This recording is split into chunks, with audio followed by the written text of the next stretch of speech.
नमस्कार मंडळी, मी सौ श्रेयसी कर्वे. प्रभू श्रीराम भाग 4. कालच्या भागामध्ये आपण काव्य, नृत्य, नाट्य यासारखं चित्रकलेवरही रामकथेचा प्रभाव पूर्वीपासूनच झालेला दिसतो असं म्हटलं. कसा तो या भागामध्ये पाहूया. भारतीय चित्रकलेचा विकास पाहिला तर यामधील दृश्ये अनेक ठिकाणी पुनरावृत्त झालेली दिसतात. लंडनमधील इंडिया ऑफिसच्या ग्रंथालयामध्ये एका सचित्र रामायणाचं काही भाग संग्रहित केलेले आहेत. जोधपूरच्या संग्रहालयात सुद्धा सुमारे 100 वर्षांपूर्वीच्या रामायणविषयक 91 चित्रांचा संग्रह सुरक्षित आहे. जयपूरच्या पोथीखान्यामध्ये एक फारशी रामायणाची हस्तलिखित प्रत असून तिच्यातही रामकथेची 76 सुंदर चित्रं आहेत. अलीकडच्या काळामध्ये राजा रविवर्मांनी रामायणातल्या काही प्रसंगांवर चित्र काढली. त्यातील रामपंचायतनाचे चित्र अनेक घरांमधून पूजास्थानी लावलेलं आपल्याला दिसतं. मराठीमध्ये अलीकडेच श्री भैयासाहेब ओंकारांनी चित्ररूप रामायण प्रसिद्ध केलं आहे. या सगळ्या कलांसारखंच शिल्पकलेतही रामकथेचा प्रभाव फार पूर्वीपासूनच असलेला आपल्याला दिसतो.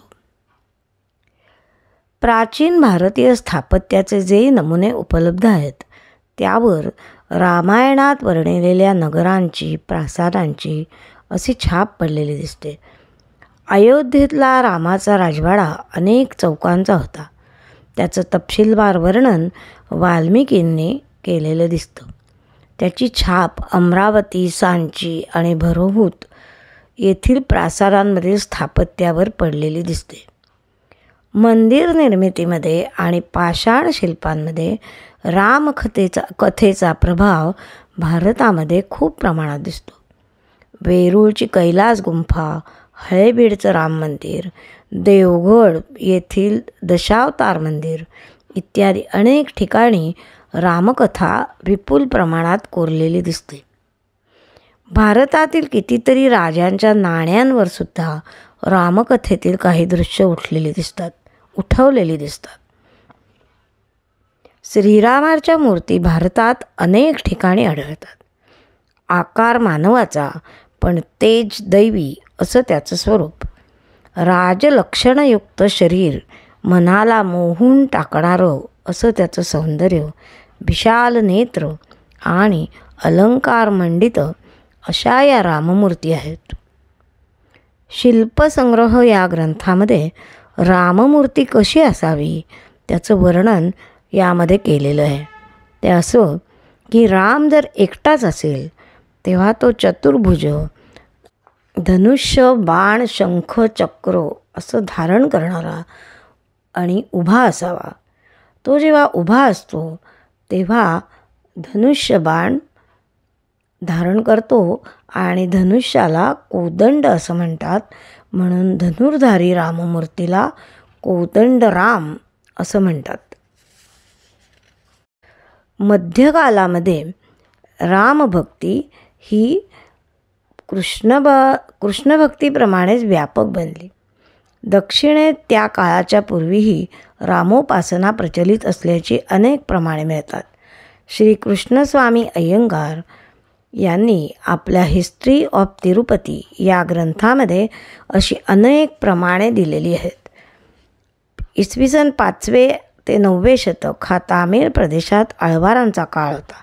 त्यातील बरेच विष्णू आणि त्याच्या अवतारांचे उपासक होते. काहींची रामावर भक्ती होती.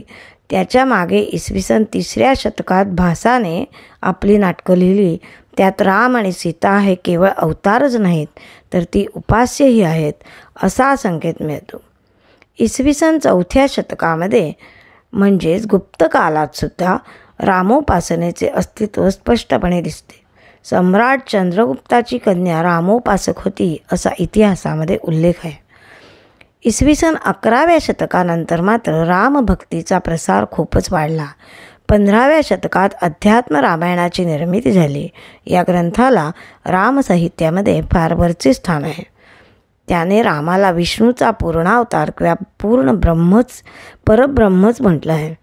भूभारहरण आणि देवशत्रूंचा नाश हा रामावताराचा दुहेरी उद्देश अध्यात्म रामायणाने प्रतिष्ठित केला. गोस्वामी तुलसीदासाने तो याहून व्यापक केला. तो म्हणतो की भक्त भूदेव सुरभी म्हणजे गाय आणि मनुष्य यांच्यावर कृपा करण्यासाठीच रामाने अवतार धारण केला. त्याचप्रमाणे तो निर्गुण परब्रह्माचा अवतार आहे असंही त्याने म्हटलं आहे. तुलसीदासानंतरच्या रामसाहित्यात रामाची 2 रूपे आढळतात. पहिलं रूप सांप्रदायिक तर दुसरं राधाकृष्णाप्रमाणे सीताराम असं युगुल रूप. वृंदावन हे जसं श्रीकृष्णाचं नित्य लीलाधाम तसं अयोध्या हे रामाचं लीलाधाम. हीच त्याची विहारभूमी. अशा या सर्व गुणांचे विश्रांती स्थान असलेल्या रामाविषयी तुलसीदास म्हणतात, अगुण अरूप अलख अज जोई भगत प्रेम वस सगुण सोई सो होई. जे अगुण अरूप अलक्ष आणि अज असं जे ब्रह्म तेच भक्तांच्या प्रेमासाठी रामरूपाने सगुण बनलं. अशा या रामरायाला त्रिवार वंदन. जय श्रीराम.